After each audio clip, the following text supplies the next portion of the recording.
جامعه و شاگردان عزیز و آینده‌سازان سرزمین ما. امروز می‌خواهم در مورد یکی از اساسی‌ترین ارزش‌های زندگی صحبت کنم. ارزشی که اگر در وجود ما نهادی نشود، ما را به قله‌های موفقیت می‌رساند و اگر از آن غافل شویم، حتی ساده‌ترین فرصت‌ها نیز از دست ما خواهد رفت. آن ارزش مهم نظم است. نظم چیست؟ نظم یعنی هر کاری را در وقت و جای مناسب خودش انجام دادن. نظم یعنی داشتن برنامه، داشتن هدف و حرکت درست در مسیر زندگی. نظم یعنی احترام گذاشتن به زمان خود و دیگران و مسئولیت پذیری در برابر وظایف. شاگردان عزیز، نظم تنها یک قانون خشک و اجباری نیست، بلکه فرهنگ زیبا و یک شیوه از زندگی است. انسان منظم آرام‌تر است، موفق‌تر است و در میان مردم با احترام و ارزش شناخته می‌شود. بیایید نظم را از همه لحظه که وارد مکتب می‌شویم تا زمانی که از آن خارج می‌شویم با هم به صورت دقیق‌تر مرور کنیم. صبح که به مکتب حرکت می‌کنیم، نظم از همان لحظه آغاز می‌شود. وقت‌شناسی اولین نشانه نظم است. کسی که به وقت می‌آید نشان می‌دهد که به خود و دیگران احترام دارد. وقتی به دروازه مکتب می‌رسید، با لباس پاک و مرتب، با چهره آرام و دل پر از امید وارد شوید. لباس مرتب نشان دهنده شخصیت درونی شماست. به قول استاد حمجو، انسان منظم قبل از آن که دیگران او را بشناسند، رفتار او معنوی‌اش می‌کند. وقتی داخل مکتب می‌شود، با صدای رسا و با احترام سلام بدهید.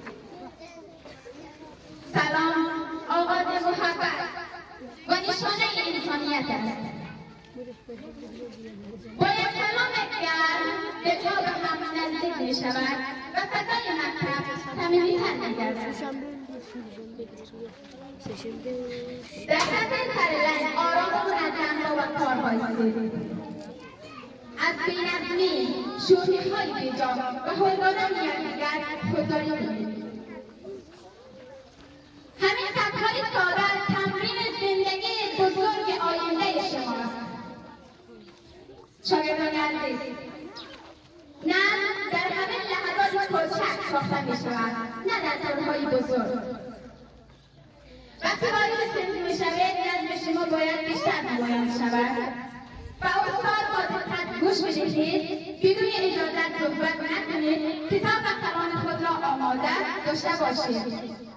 نظم در صنف یعنی احترام به علم، احترام به استاد. به قول استاد حمجو، اگر می‌خواهید در زندگی بدرخشید، از همین چوکی مکتب شروع کنید. یعنی موفقیت از همینجا آغاز می‌شود و از همین لحظات، از همین توجه‌ها و از همین نظم‌های کوچک. شاگردان گرامی، نظم فقط در درس و کتاب خلاصه نمی‌شود، بلکه در رفتار ما با دوستان نیز دیده می‌شود. باید دیگر مهربان باشید، از دعوا، بی‌احترامی و تمسخر دوری کنید. دوست به خود کسی است که همکلاسی خود را بالا ببرد، نه اینکه او را پایین بکشد. در وقت تفریح نیز نظم را فراموش نکنید. تفریح برای آرامش است، نه برای بینظمی.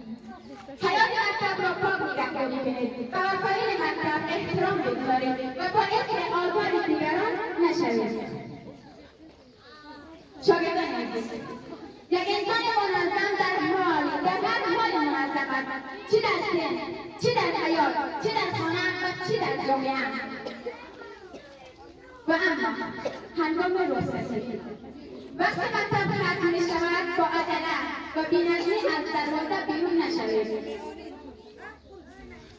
آرام با ترتیب و با رعایت حق دیگران خارج شوید. با استادان خود خداحافظی کنید. یک خداحافظی زیبا نشانه ادب، قدرشناسی و شخصیت شماست. و قول استاد حقجو آدم‌های بزرگ در کارهای کوچک هم بزرگمنشانه رفتار می‌کنند. شاگردان عزیز، همین سلام و خداحافظی، همین ایستادن در صف، همین گوش دادن در سن، همه اینها شما را یک انسانی بزرگ تبدیل می‌کند. پس بیایید از همین امروز با خود یک تصمیم جدی بگیرید. منظم باشید، با ادب باشید، وقت‌شناس باشید و مسئولیت پذیری زندگی کنید. اگر امروز نظم را یاد بگیریم، فردا نیازی نیست کسی ما را مجبور کند، چون خود ما راه درست را انتخاب خواهیم کرد. نتیجه نظم کلید موفقیت در مرتبه در تمام زندگی است. انسان‌های بزرگ و موفق همه از نظم شروع کردند.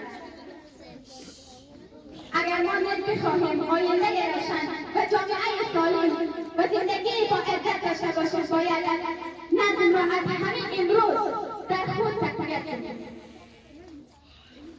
با آرزوی موفقیت، سربلندی و آینده روشن برای همه شما شاگردان، با ادب باش